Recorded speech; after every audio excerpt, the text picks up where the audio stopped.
think this raises an interesting question, which is how do we involve people more, particularly those who are working, some of whom are working 2 jobs, 3 jobs, or, spending time with their families and so forth, who just, it's hard to tell whether they're just totally disengaged or whether they would like to be able to figure out a way to get engaged. Yeah.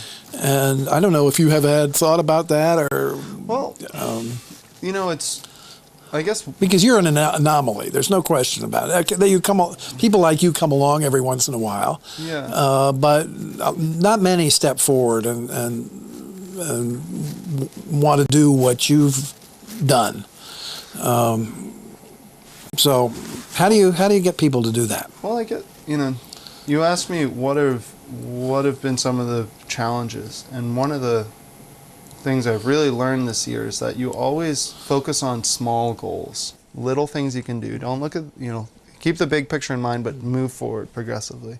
So for me, having a Facebook page, posting what's happening, and it's, being here, talking, that's all a little piece. And what I've learned is that people are interested, but a lot of the island has about 8,000 registered voters, and I would say about 2,000 or 3,000 of them aren't even on the island.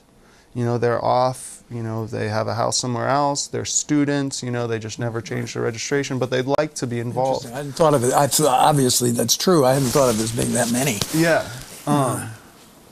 And that's, who can say what that exact number is, but I think it's important to understand having gone and talked to a lot of those people about how to be involved, is they say, we just don't know how to access.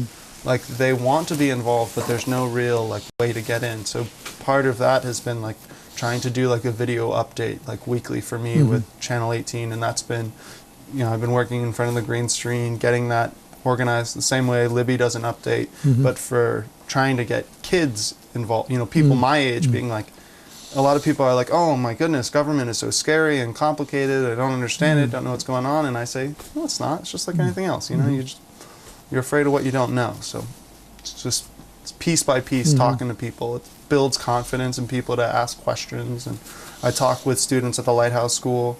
I'm talking with George Panchi's student, history students, later on in January, so kind of pieces here and there. But the immediate issue, from my perspective, is the 20-somethings and 30-somethings who are here, who are working, but they don't show up to vote. Even many of them. Yeah. And even if they're registered. Yeah. And whenever I run into them, I tell them they're, unresponsible and it's their duty and they need to show up. Does it do any good? I don't know. But but the thing is, you have to remember is, it's not like me trying to get all these people voting. I think in my head, everybody has a responsibility to get their friends to go out and be involved. At this very root level, you have an obligation as a citizen to do this. And so I see, all right, I have 10 friends, that little circle. I need to make sure every one of them is educated and goes to town meeting or goes and votes. And is educated. And I think the responsibility is on all those little leaders in everybody's little friends groups to get their group of friends together and say, you need to be involved. Not you should go vote for just this issue or that, but let's educate each other instead of just saying, well, the town should do something to get people more involved, or I should do something. It's everybody's responsibility to get their group of friends together or their family and get them educated and go vote. Change the subject. Other than SPBF, for the Beach Preservation Fund, whatever, SPBF, which is all-consuming these days, I gather. What do you see as sort of the big issues on the near-term horizon? On the near-term horizon, sewer is going to be a real big one. The town, in the last 10 years, spent about $80 to $90 million on capital projects. Sewer infrastructure? Sewer and new fire station and yada yada. New police station, you mean? Yeah, new police station. Thank you. Looking forward, we have like $150 to $200 million, including sewer and a new fire station. Or this, however it works out. There's a number of things, something for the schools. Something for the school. So there's a number of things down the line that we're going to need to find money to pay for. I think that's a big concern and issue, like how to manage that.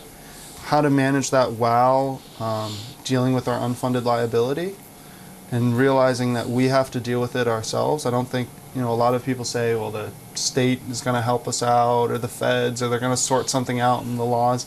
I think it's our responsibility. There are a lot promises made in the past, but we still need to fulfill them. I think another a big issue I see is that 95% of the budget is taken up by salaries.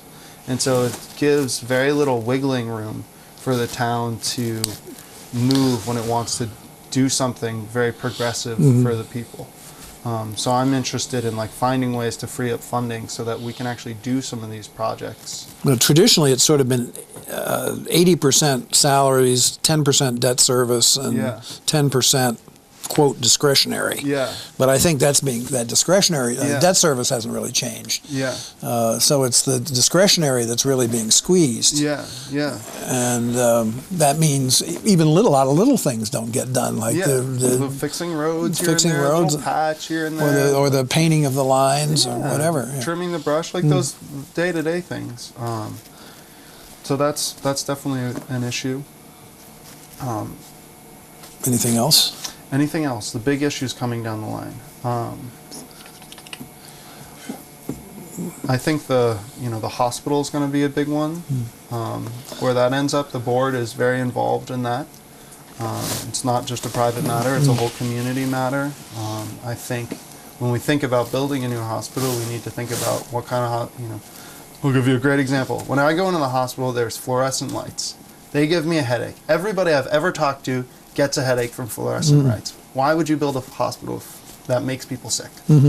It's just one little piece, but these are questions I think the whole town needs to ask. If we're going to have a new hospital built, let's do it right. Yeah. I don't have a problem with it. Let's just make sure we do it right. And I gained that understanding by going off island and talking to other doctors who've been part of building new hospitals, and they've seen that the old hospital was dirty or this and that, but it had character and it felt good to work in. And then they go to a new hospital and it's sterile and it's lifeless and everybody's on their computers and the doctors don't even talk anymore. So I think for me, when I think about the big issues, there's all these big issues, but it's about getting people together, educated, and understanding those little pieces and the subtleties to make projects come out right. How do we do that with the tourist industry? How do we do that with the tourist industry? We've got a number of people, different players, the Chamber of Commerce, Visitor Services, the funding mechanisms which are played with by the town. For example, the room tax, which goes to much of it goes to things which are not directly related to tourism, but help the budget out in other ways. The competition for the tourist dollar is getting more intense all the time. Yeah. The cost of coming to Nantucket is getting higher all the time. So in order to maintain some semblance of a tourist economy, it would seem to me that that's something we have to focus on. Yeah, well, I think I would look at it, you could look at it two ways, in that the town is very involved in keeping things maintained for the summer residents at a really nice, we have beaches and lifeguards and extra police officers, and the town itself is very aware of that and making sure we have the level of service needed for those summer months. I think they do a fairly good job, considering the boom that happens. We do a pretty good job. Some roads aren't cleared here and there, but all in all, I would say, talking to my dad and talking to the old timers about the quality of life on Nantucket, a lot of people say, well, I used to make my money in 6 months, 5 months, or 4 months, but now I make it in 2 months, and it's crazy, and people are doing things that business-wise aren't smart, but they just have to just blast through those 2 months and make as much money as possible. And so I'm hesitant to say that we should always be promoting that tourist side of things. I think the town needs to do a good job of keeping beaches clean, and as a town and as a community, we need to just keep doing. Nantucket is a beautiful place, but we need to remember that the reason why people come here isn't just because it's a beautiful place. People come here because Nantucketers are fascinating, ornery, interesting people. You know, they have their own stories. You know, they share something of like what it means to be a human being, like in a community. And I think when I talk to summer folk who come here, that's something that's always been really special to them. You know, they get into a taxi ride and they hear like a nice story, or they go to a restaurant and they've seen the same people there again and again and again. So I think maintaining our community and our sense of like individuality is really important for maintaining a tourist industry. We have a beautiful place. Let's continue doing that, but let's not cater to that 100%. People have been coming here for 30 years because they just like the people in Nantucket and they think it's a beautiful place. So I would say, let's not try to make our lives crazier and try to make our money all in a month. Let's think about ways that maybe we can extend the season. You know, what about, you know, there's a residential tax exemption, 20%. If you're a year-round resident, you know, you get a tax exemption. Well, what if we went to the state and got a waiver to go 30%? Well, maybe a few, you know, maybe 500 or 600 people will stay here 6 months. And then, you know, that makes the fall really nice, and it spreads everything out, and town's alive. You know, what could we do to make the quality of life better for people here, so it's not a rat race in the summertime? That's how I see it. Well, that's fair. That's, you know, I think it's a good perspective on things. I think there's some mixture of both that goes along. I mean, clearly, the quality of life is important, and one of the things, I mean, another big issue that's going to come up in the next few months is the whole Old South Road. How that's going to play out. And that's going to have, I mean, you know, whether or not you believe it's economically viable for whatever these people want to do, you know, it's still going to have a big impact. It's going to have as much an impact if it's a failure than it will if it's a success.